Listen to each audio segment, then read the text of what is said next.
حضرت عبداللہ بن عمر رضی اللہ تعالی عنہما روایت کرتے ہیں کہ آپ صلی اللہ علیہ وسلم نے فرمایا، اول وقت میں نماز ادا کرنا اللہ کی رضا کا سبب ہے، اور آخر وقت میں نماز ادا کرنا اللہ کی جانب سے معافی کا سبب ہے۔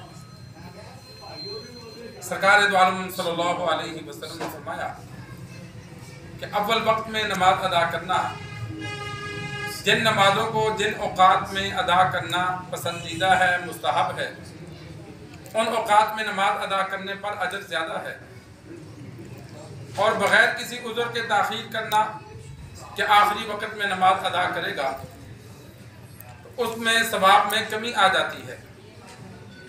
ظہر کو تاخیر کر کے عصر کے قریب پڑھنا، عصر کو غروب آفتاب سے قبل مکروہ وقت میں پڑھنا، ثواب میں کمی ہے۔ عشاء کو دیر سے ادا کرنا، ایک بات ذہن نشین کر لیں، بعض لوگ یہ سمجھتے ہیں کہ آدھی رات کے بعد عشاء کی نماز قضا ہو جاتی ہے، ایسا نہیں ہے۔ عشاء کی نماز کا وقت صبح صادق تک ہے، جب تک صبح کا وقت شروع نہیں ہوتا اس وقت تک عشاء کی نماز کا وقت ہے۔ البتہ رات کے 3 حصے کیے جائیں تو اول حصے میں نماز ادا کرنے کا ثواب زیادہ ہے، دوسرے حصے میں کم ہے، اور تیسرے حصے میں ثواب مزید کم ہو جاتا ہے۔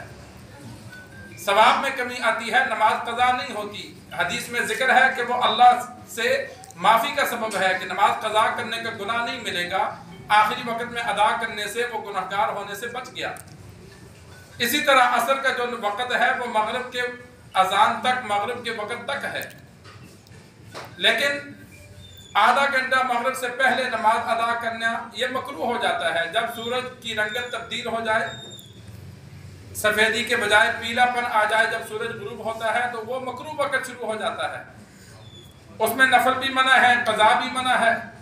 البتہ جس کی عصر کی نماز رہ گئی تو وہ پڑھ سکتا ہے، لیکن اس کی نماز تو ادا ہوگی لیکن ثواب میں کمی آ جائے گی۔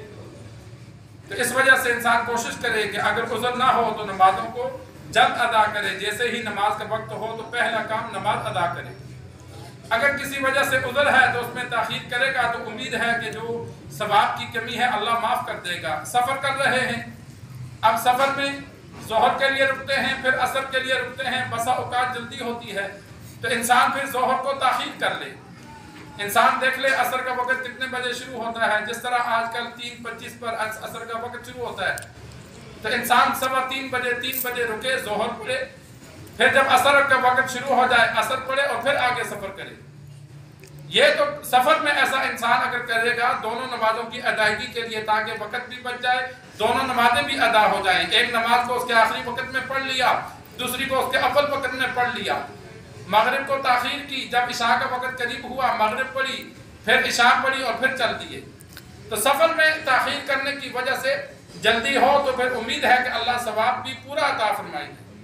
لیکن عام گھروں میں انسان رہے اور تاخیر کرے، بلا وجہ گپ شپ چل رہی ہے، ادھر ادھر باتوں میں لگا ہے، نماز کا وقت ہوا ادا نہیں کر رہا کہ دیر سے ادا کروں گا تاکہ دوسری بھی پڑھ لوں، تو یہ ثواب میں کمی آئے گی کیونکہ بلا وجہ تاخیر کر رہا ہے۔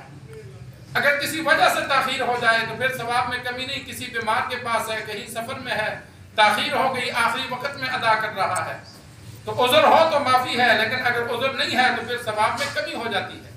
تو اس وجہ سے کوشش کی جائے کہ نمازوں کو اول وقت میں ادا کیا جائے، جو جو ان کے اوقات ہیں ان میں ان کو ادا کیا جائے۔